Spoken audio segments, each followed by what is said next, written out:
UCLA cancels classes after counter-protesters violently attack pro-Palestinian camp. There's no uncertainty here. Okay? This is very clear-cut.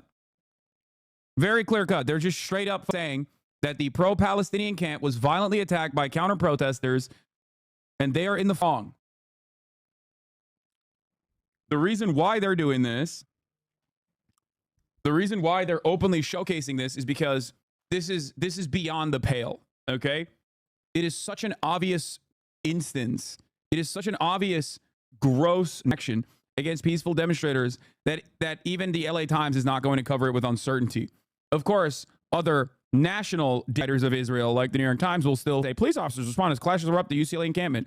The university called in law enforcement officers to help after horrific acts of violence occurred on campus Tuesday night, an official said. Violence broke out as counter-protesters attempted to pull down barricades at a pro-Palestinian encampment. Violence didn't break out. They brought the violence. They were being violent. Now, let me tell you something. Remember, I am reminded of the MLK video that friend of the show, Johnny Harris, made, where he said that the images of police brutally cracking down on civil protesters in the civil rights movement caused many in the United States of America to really question their loyalty to white supremacy, and we magically actually eviscerated racism in this country as a consequence of that. Does that feel true to you right now in this very moment? Anyway, so let's hear what our beautiful, brave, bold, progressive beacon of justice in the world, Democratic administration, had to say about all this. I'm wondering if the White House has any response to the reports of violent clashes on UCLA's campus last night, that there was a group of counter-protesters that tried to forcibly dismantle the pro-Palestine encampment. Wait, check out the LA Times headline now, much more ambiguous. No. Dude, are you serious? Well, consent is manufactured, everybody, right before your eyes. After violent protests at UCLA, UC president launches an investigation into response. After violent protests at UCLA, I wonder how that happened. There you go. In 4K. In real time. Thanks for calling out the violence. Who's doing the violence? We're just going to call out the violence. Let's talk about Dana Bash's psychopath propaganda here, okay? Claiming that at the top of the hour there isn't a 3-minute ad break, which there is. Yeah, Dana Bash, more like Dana Fash. I'm wondering, as I'm watching Fox News right now, they are using the footage of the fireworks set off by counter-protesters and saying it came from the encampment. What do you do to defend against that? I mean, just show them the footage. I don't know what else to say other than the fact that it is a lie. You can literally see it. You can see all of it in broad daylight. Well, not broad daylight at night, but still. You can literally see it. This hour. They actually love manufacturing victimhood while simultaneously using that manufactured victimhood to destroy Palestinian lives and destroy the lives of those who dare defend Palestinian lives. It's great, man. It's wild as CNN. Like, do you think CNN doesn't have enough producers or editors or actual journalists to see exactly what's going on there? Do you think I have some secret superpower where I can see things that they cannot? No. It's not like I'm more capable than they are. It's just that I'm honest and they're not. They're dishonest.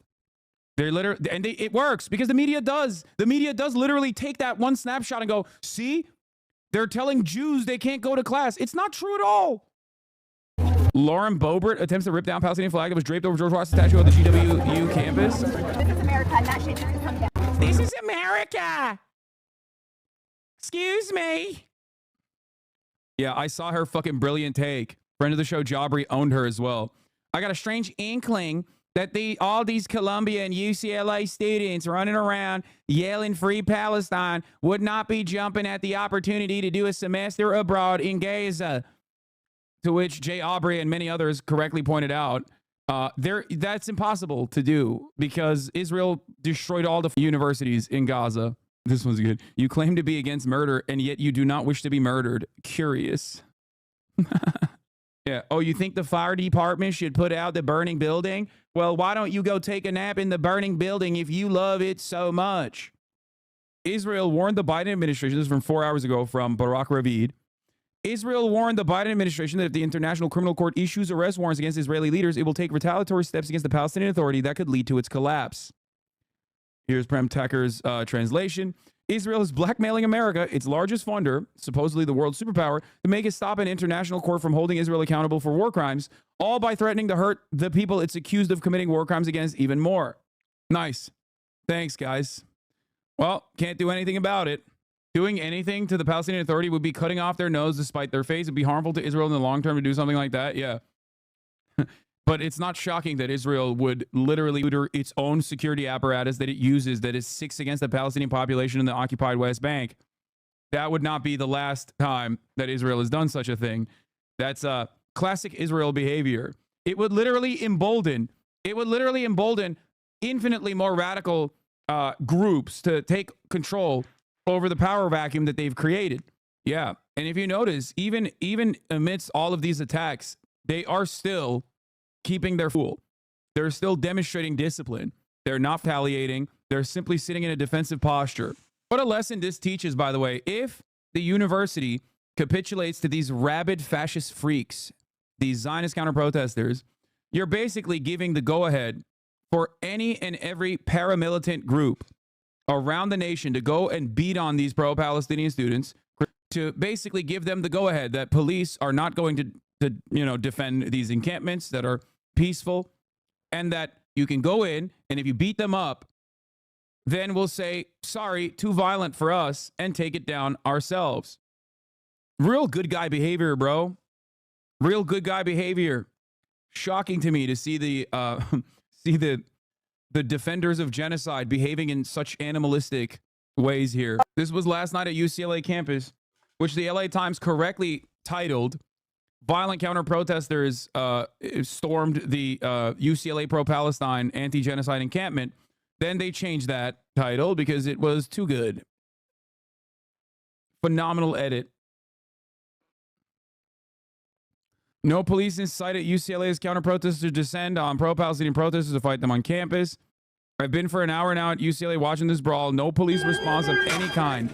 Counter-demonstrators brawling the pro-Palestinian demonstrators at UCLA. No police in sight. It's past 1:30. This has been going on for an hour. The cops just stood idly by and watched these fascist freaks for an hour and 30 minutes continuously try and fail to break into the encampment. If the university does not offer unconditional support to this encampment and actually defend the encampment, what lessons will people learn? That you can get away with doing whatever kind of violent, illegal action as long as those in your crosshairs are pro-Palestinian students.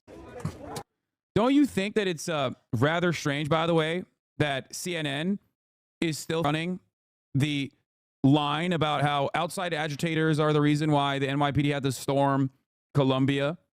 That, there were outside agitators, maybe even a terrorist at Columbia University. The real outside agitators were and have always been the police and the Zionist counter-protesters that do not go to that school. Guys, they broke glass at Hamilton Hall to overtake it and turn it into Hind Hall, which is why we had to send in the multi-million-dollar Gestapo to break every window and every door inside of Hamilton Hall. Do you understand? And also violently arrest students. Do you get why that narrative is so stupid?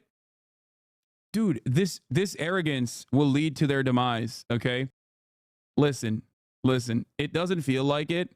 It doesn't feel like things will get better. It's always darkest before the dawn, okay?